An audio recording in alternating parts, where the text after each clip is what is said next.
अस्सलाम वालेकुम, मैं हूं सिकंदर अली और आज हम पढ़ते हैं एक्टोवाइज पैसिवाइज। एक्टोवाइज पैसिवाइज क्या होता है, सबसे पहले देखते हैं एक्टोवाइज क्या होता है। एक्टोवाइज हम जो जुमले बनाते हैं जिसमें सब्जेक्ट मौजूद होता है और उस पर फोकस भी सब्जेक्ट के ऊपर होता है। जैसे मैं कहता हूं कि मैं खाना खाता हूं तो मुझ पे फोकस है, मेरी अम्मी काम करती है तो मेरी अम्मी पे फोकस है, मेरा भाई आता है तो मेरे भाई पे फोकस है। इस तरह के जो सेंटेंस होते हैं जिसमें सब्जेक्ट मौजूद होता है वो एक्टोवाइज कहलाते हैं। जो हमने प्रेजेंट टेंसेस वगैरह में हमने पढ़े थे पहले वाले लेक्चर में। आपने अगर यूट्यूब मेरे चैनल पे प्ले लिस्ट में जाके नहीं पढ़े तो जाके आप पहले वो देख लें ताकि आपको ये चीज़ें समझ में आ जाएं।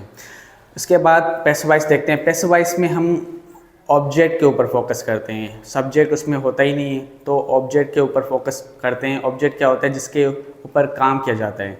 जैसे मैं कहता हूँ कि एक्टोवाइज में मैं खाना खाता हूँ तो खाने के ऊपर काम हो रहा है तो वो ऑब्जेक्ट है। तो पैसिवाइज में ऑब्जेक्ट के ऊपर काम होता है। उसके जुमले किस तरह से होते हैं कि खाना खाया जाता है, सही है, इस तरह के, मतलब कि खाने पे फोकस हो रहा है तो ऑब्जेक्ट हमारा क्या है? खाना है, तो उस पर फोकस हो रहा है। ये नहीं बताया जा रहा है कि कौन खा रहा है बल्कि ये बताया जा रहा है कि क्या खाया जा रहा है, तो ऑब्जेक्ट के ऊपर फोकस है।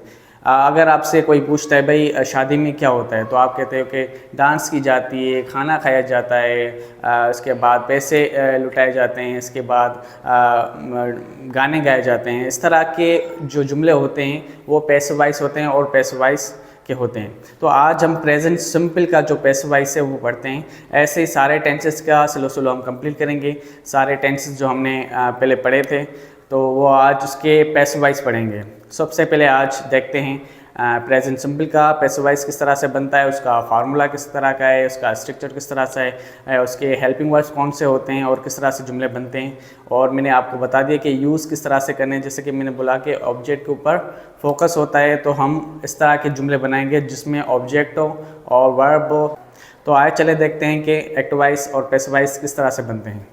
सबसे पहले देखते हैं हम एक्टिवाइज का फार्मूला। जैसे प्रेजेंट टेंस में हमने पढ़ा था कि प्रेजेंट में हमने सब सब्जेक्ट और वर्ब की फर्स्ट फॉर्म और उसके बाद ऑब्जेक्ट लगाते हैं तो उसका जुमला किस तरह से बनता है कि भाई Ali reads a book, Ali किताब पढ़ता है। अली इसमें क्या है? सब्जेक्ट है। एक्टिवाइज में हमेशा सब्जेक्ट मौजूद होता है, काम करने वाला मौजूद होता है कि कौन काम कर रहा है। भाई पढ़ कौन रहा है? अली पढ़ रहा है। तो पढ़ने पे जो सब्जेक्ट है उस पर फोकस किया जा रहा है कि कौन पढ़ रहा है और क्या पढ़ रहा है, सही है। तो अली पढ़ रहा है, किताब पढ़ रहा है, अली किताब पढ़ रहा है तो अली पे ज़्यादा फोकस है। मगर हम एक्टिवाइज को देखें तो वहाँ पे ऑब्जेक्ट के ऊपर फोकस होता है।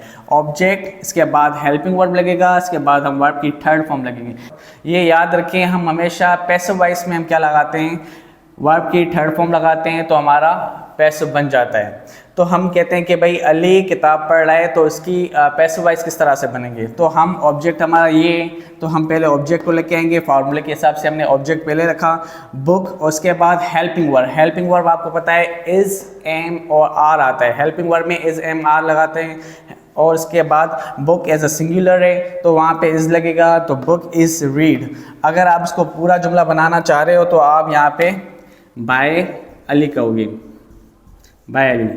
Book is read by Ali, किताब पढ़ी जाती है अली के ज़रिए। अगर ये लिखने की ज़रूरत नहीं है, वैसे हम जब लैंग्वेज में पढ़ते हैं तो हम इस तरह के जुमले नहीं बनाते कि अली के ज़रिए किताब पढ़ी जाती है। हम ऐसे ही कहते हैं कि भाई किताब पढ़ी जाती है। हम कहते हैं भाई लाइब्रेरी में क्या काम होता है, आप कहते हो भाई किताब, लाइब्रेरी में किताब पढ़ी जाती है, सही है। गाने नहीं गाए जाते जो आप गाने गा रहे हो, तो हम कहते हैं कि लाइब्रेरी में सिर्फ किताब पढ़ी जाती है, तो बुक इज़ रीड, सही है।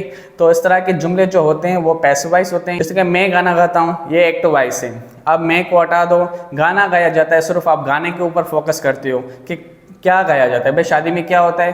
गाना गाया जाता है, तो क्या? सॉन्ग इज संग, गाना गाया जाता है। से डांस की जाती है। इस तरह के जो जुमले होते हैं वो क्या होते हैं? पैसिवाइज होते हैं। सॉन्ग इज संग, सॉन्ग एक सिंगुलर है तो आप सॉन्ग्स लगाओगे तो हमारा आर हो जाएगा। अगर हम यहाँ पे सॉन्ग्स लिखते हैं, सॉन्ग्स, तो यहाँ पे हो जाएगा आर।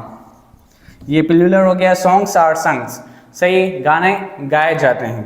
तो यहाँ पे दूसरा सेंटेंस देखते हैं, मील इज कुक्ड, खाना पकाया जाता है। तो सबसे पहले आप यहाँ पे एक्टिवाइज पैसिवाइज बहुत आसान होते हैं।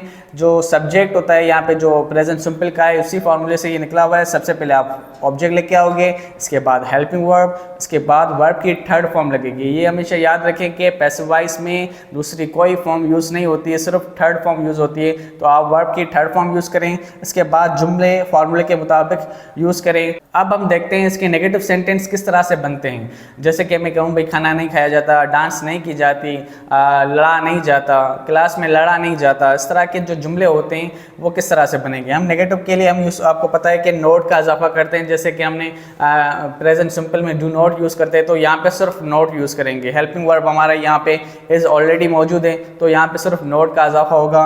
बुक इज़ नोट, यहाँ पे हम इनपुट लगाएंगे तो हमारा नेगेटिव हो जाएगा। यहाँ पे हम नोट लगाएंगे तो हमारा ये भी नेगेटिव हो जाएगा। यहाँ पे अगर हम नोट लगाएं तो ये भी नेगेटिव हो जाएगा। अब नेगेटिव किस तरह से होगा? Book is not read by Ali, किताब अली के ज़रिए नहीं पढ़ी जाती। सॉन्ग्स आर नॉट संग, गाने नहीं गाए जाते। मील्स इज़ नॉट कुक्ड, खाने नहीं पकाए जाते हैं। इसके नेगेटिव सेंटेंस इस तरह से बनते हैं, सिर्फ नोट का इजाफा करोगे तो ये नेगेटिव बन जाते हैं। ऐसे ही हम यहाँ पे इंट्रोगेटिव सेंटेंस बनाएं तो किस तरह से बनेगा?